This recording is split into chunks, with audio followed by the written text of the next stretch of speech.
Lakeland Public Television's Common Ground is brought to you by the Minnesota Arts and Cultural Heritage Fund.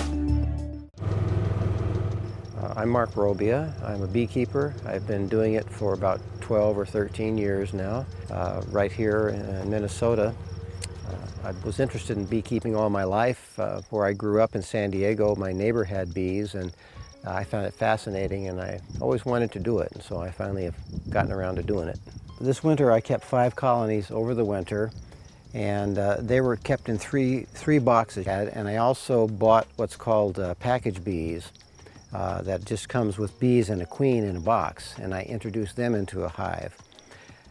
One of the colonies that I kept over the winter was still pretty strong, but it had gone queenless. There was no queen in it, and I did not realize that until after I had made my splits and used my queens. And so I just recently took that one apart, and I combined the bees that were in that one with 3 other hives. And so you will see there are some boxes out there that are divided with newspaper. What I've done is I put a piece of newspaper on an active hive and then put the queenless box on top with the 2 colonies separated by the newspaper. And in doing that, the bees will gradually work their way through the newspaper, and there will not be much fighting. So I will just light my smoker. I always use smoke when I'm working the bees. The smoke will cause the bees to think that there's a fire coming, and you'd think that would panic them, but what they do is they go down into their boxes and they start eating honey in preparation for abandoning the hive. That's their natural instinct. And so when you smoke the bees, they'll be more interested in getting ready to leave rather than attacking you. So it sort of calms them. Also, the bees release various kinds of pheromones, and one of the ones that they will release when they're startled is one that will cause more excitement in other bees. And the smoke masks that very well. And so if you have one bee that you maybe accidentally mash or injure in some way, she may release that pheromone, but the others won't detect it, so you won't have a compounding effect then when you've got the smoke going. I've got this colony electrified to keep the bears out. And we call all of the baby bees that are in the cells brood. This is one that I have not bothered since last Friday, and so they're more likely to be calmer. I don't know if we'll be able to find any brood in the top box because I did a reversal last Friday. If the queen went up there immediately, she could have been laying Friday, and the eggs would have hatched, Saturday, would have hatched Monday, and so we might be able to see some small grubs growing. The bee's nest naturally is egg-shaped, and so the way they live in their hive in a wild or in a big enough box, in the very center is the brood.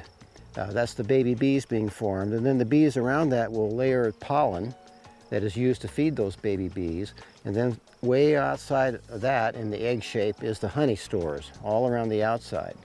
And of course we squeeze them into these boxes. That's not a natural shape, and so it's distorted somewhat, but basically we'll see in here that the brood is in the center surrounded by pollen, and then that's surrounded by honey. So I'm giving them smoke to help them calm them down a bit here. Now I don't know if you can see it, there are some bees that are sitting here just flying around in kind of a circle in front of the hive. Those are new field bees that are orienting to where this box is. By flying around like that for a while, they're basically programming themselves from where the sun is.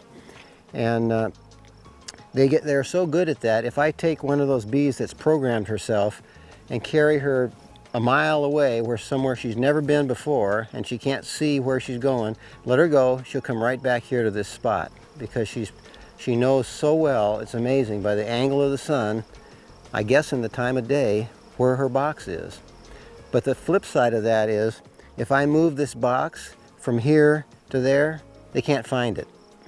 Or if I turn it around so the opening is the back, you'll come back an hour later, there'll be hundreds of bees on the front end trying to get in. They can't figure it out.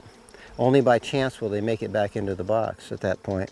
Bees naturally make a glue called propolis that has antibiotic properties, and it also seals up every crack in the hive. You can see here this brown stuff. It's when it's dry, it's pretty firm. This is propolis that they use. They glue everything shut with that. Okay, here's our colony. This is the male brood here. They always put that around the outside. In the center is the female brood. Surrounding that is the male brood. And this just happens to be where the male brood was in that box. The last little bits of them that were between the top and the bottom. The males are not as valuable to the hive because they don't work. All they do is fertilize the queen, and the queen only goes on a mating journey one time in her life. For the entire life of the queen, she will conserve the sperm cells. She releases one at a time to fertilize her eggs. She's able to release just one at a time to join her egg to fertilize it. And she can decide whether she's going to make a male bee or a female, depending on the needs of the hive and the time of the year, and also depending on the cell. The drone cells are larger than the worker cells. The queen feels the cell and decides, all right, this is a drone cell, I'm going to lay an unfertilized egg here. The drones are unfertilized, and then the females, the workers, are fertilized eggs. These are nurse bees that are covering these. After the bee is born, she goes through a certain cycle of maturation. Her first job is to clean out her own cell and to provide sort of a cleaning function throughout the hive. And then as they mature, they become nurse bees. And then finally, toward the end of their life, they become field bees, where they'll go out and do their foraging in the field. They even have mortician bees. Some bees become morticians, where they'll remove dead bees from the hive, and that's their job for a few days. This is the final product of the beehive. That can be packaged in many different ways. This particular one is the blue ribbon winner at the Beltrami County Fair last year. I'm very proud of that. Honey is a great food. Of course, it's mostly sugar. It's so concentrated that no bacteria can grow in it. No fungus, no bacteria will grow in honey because it's just too strong for them to live in. I really enjoy raising bees. It's just so much fun to me to be able to make something and do something. I love agriculture, and I love growing things. I love living things and bees and all kinds of critters. I just really enjoy that, and I think a lot of people would really get into it. There's just so much that you can learn about it. The bees are so in tune with the environment. They function based on how the weather is. Just a remarkable thing, and I just so much enjoy looking at the different plants that are in bloom and then comparing what's blooming with what kind of pollen they're bringing back. And it's a challenge. It's a lot of fun. I like all the products that I get as a result. I even managed to make a little money at it, so it's fun that way too. It's just everything about it is fun. If you enjoyed this segment of Lakeland Public Television's Common Ground, consider making a contribution at lptv.org. If you have segment ideas pertaining to North Central Minnesota, contact us at legacy@lptv.org.